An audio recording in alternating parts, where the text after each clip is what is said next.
Halo, perkenalkan nama saya Anggi Satya Sitomeyang, biasa dipanggil Anggi, dengan NIM 24135111033. Di sini saya akan membahas jawaban pertanyaan dari studi kasus dan diskusi untuk nomor 1, yaitu mengapa data sensor suhu di laut sering perlu kalibrasi.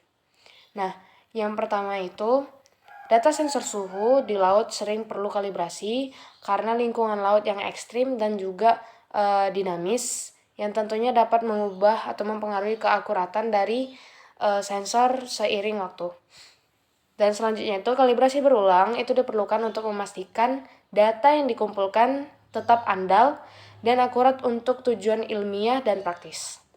Yang mempengaruhi dari akurasi sensor itu adalah biofouling dan korosi,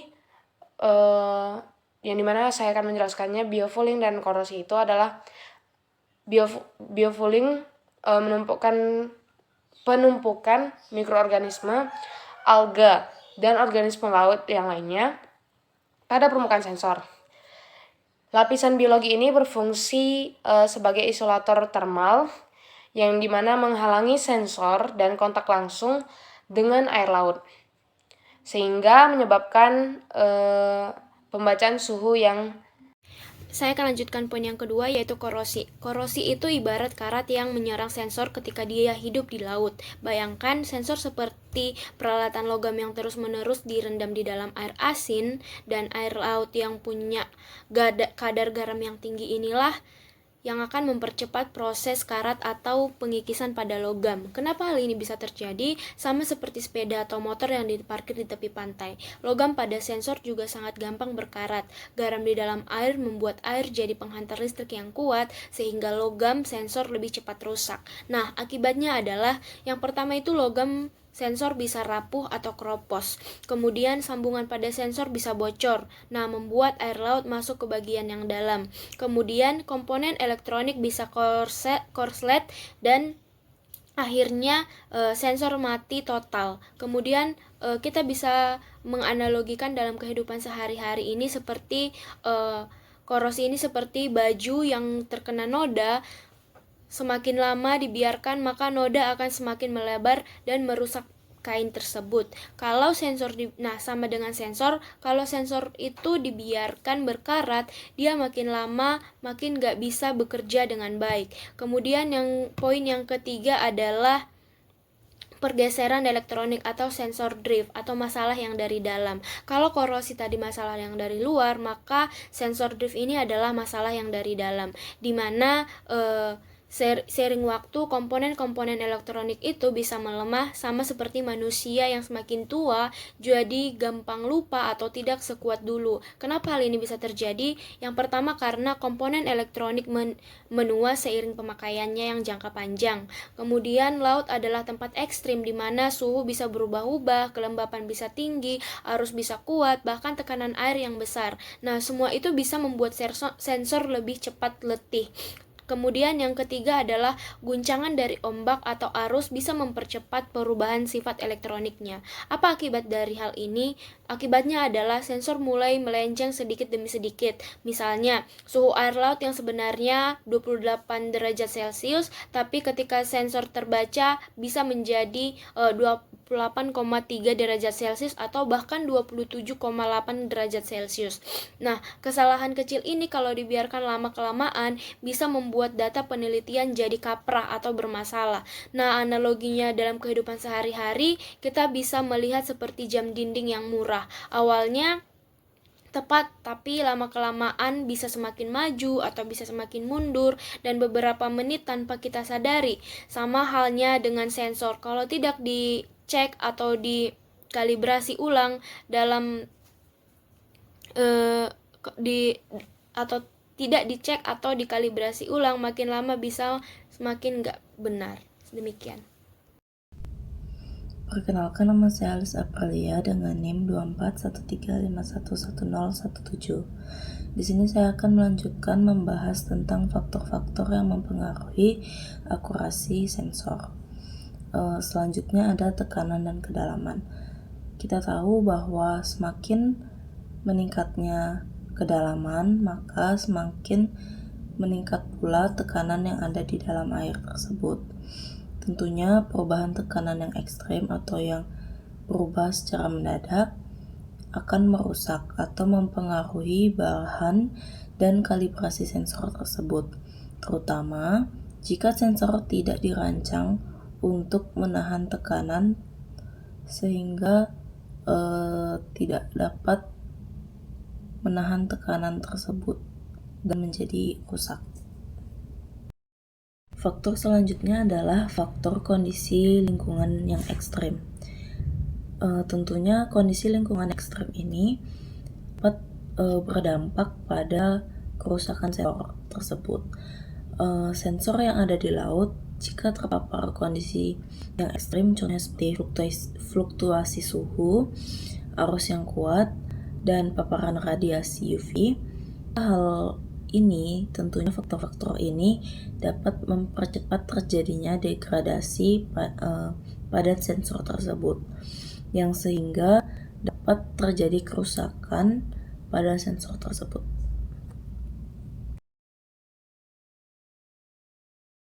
Sebelumnya, perkenalkan saya Anggi Wulandari dengan NIM 23064. Saya akan melanjutkan penjelasan mengenai faktor yang mempengaruhi akurasi sensor, yaitu menjamin keandalan data. Kalibrasi dilakukan untuk memastikan bahwa data suhu laut yang dihasilkan benar-benar dapat dipercaya. Data yang tidak andal bisa menyebabkan kesalahan besar, misalnya dalam pemodelan iklim, perakiraan cuaca, atau penelitian oseanografi. Ketidakakuratan sekecil apapun bisa berujung pada kesimpulan ilmiah yang salah serta model yang tidak valid. Dengan kalibrasi, sensor dikembalikan pada standar pengukuran yang tepat sehingga hasilnya lebih stabil dan dapat diandalkan dalam jangka panjang. Selanjutnya ada konsisten. Dalam penelitian laut, data dikumpulkan dari berbagai sensor yang tersebar di lokasi berbeda, mulai dari bow, satelit, kapal riset, hingga stasiun pesisir. Tanpa kalibrasi, hasil pengukuran antar sensor bisa berbeda meskipun mengukur kondisi yang sama. Hal ini akan menyulitkan ketika data tersebut harus digabungkan dalam analisis yang lebih luas, terutama untuk studi jangka panjang atau jaringan pemantauan global. Kalibrasi menjamin bahwa data dari satu sensor bisa dibandingkan secara valid dengan sensor lain, baik dalam ruang maupun waktu. Yang terakhir ada akurasi.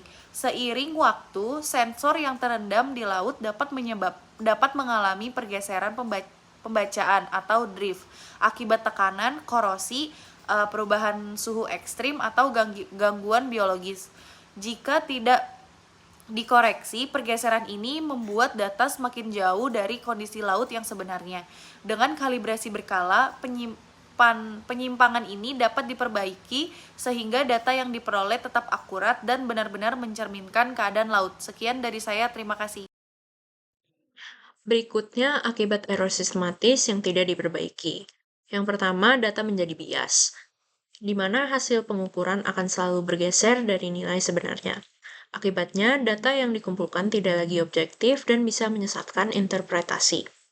Yang kedua, kesalahan berulang. Karena error sistematis bersifat konsisten, semua hasil pengukuran akan salah dengan pola yang sama. Artinya, semakin banyak data yang dikumpulkan, semakin besar jumlah data yang salah menumpuk. Berikutnya adalah yaitu nomor 3 atau analisis ilmiah tidak valid, di mana interpretasi data bisa keliru. Misalnya dalam penelitian laut, suhu atau salinitas yang salah akan berdampak pada perhitungan arus, densitas, hingga model iklim. Lalu berikutnya adalah nomor 4 yaitu keputusan yang salah. Dalam aplikasi praktis, misalnya monitoring kualitas air laut, kesalahan ini dapat menyesatkan kebijakan atau operasi. Perkenalkan, nama saya Igusti Gede Madya Baskara dengan NIM 241-351-1069. Di sini saya akan menjelaskan kerugian waktu dan biaya akibat dari error sistematis yang tidak diperbaiki. Itu ada investasi waktu dan uang yang telah dikeluarkan untuk mengumpulkan data menjadi tidak efektif dan proses harus dimulai lagi dari awal.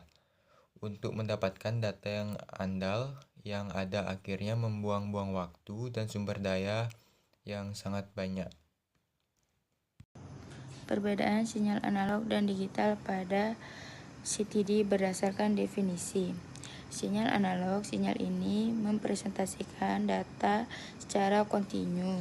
Artinya nilai bisa bervariasi secara halus dalam rentang tertentu. Pada CTD lama, sensor akan menghasilkan tegangan atau arus listrik yang berbanding lurus dengan nilai salinitas, suhu, dan kedalaman air laut. Sinyal ini rentan terhadap gangguan noise secara transmisi yang dapat mengaruhi akurasi data. Sinyal digital. Sinyal ini mempresentasikan data secara dalam bentuk nilai-nilai diskrit tertentu, biasanya 0 dan 1 pada CTD modern. Sensor sudah memiliki sirkuit elektronik internal yang mengubah data dari bentuk analog menjadi digital di dalam alat itu sendiri. Dengan begitu, data yang dikirim melalui kabel sudah berupa angka, sehingga lebih tahan terhadap noise. Ini membuat data menjadi lebih akurat dan andal, sehingga lebih mudah untuk disimpan dan diolah oleh komputer. Oke, di sini saya akan menjelaskan perbedaan sinyal analog dan digital pada CTD. Yang pertama itu sinyal analog. Perbedaannya itu di bentuknya itu gelombang kontinu, tegangan atau listrik berubah halus. Yang kedua ada kelebihan. Kelebihannya itu respon cepat, dan yang kedua rangkaian sederhana. Yang ketiga ada kekurangan. Kekurangannya itu rentan gangguan atau noise. Yang kedua perlu konversi ke digital sebelum diolah komputer. Yang ketiga akurasi terbatas. Nah, yang kedua ada sinyal digital. Perbedaannya itu di bentuknya itu data biner 0 dan 1, hasil konversi ADC. Yang kedua ada kelebihan. Yang pertama kelebihannya lebih tahan noise. Yang kedua bisa langsung diolah dan disimpan komputer. Yang ketiga presisi lebih tinggi tergantung resolusi ADC. Yang ketiga kekurangannya itu ada dua.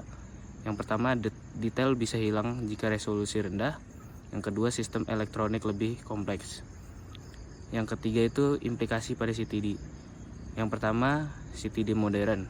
CTD modern ini digital dan data lebih akurat dan stabil. Yang kedua CTD lama. CTD lama masih menggunakan analog dan lebih rentan gangguan. Yang ketiga ada perbedaan. Perbedaan ini memengaruhi kualitas profil suhu, salinitas, dan kedalaman laut. Sekian dari penjelasan saya. Terima kasih. Baik, perkenalkan saya Freyanata dengan NIM awalnya 24 dan akhiran 73.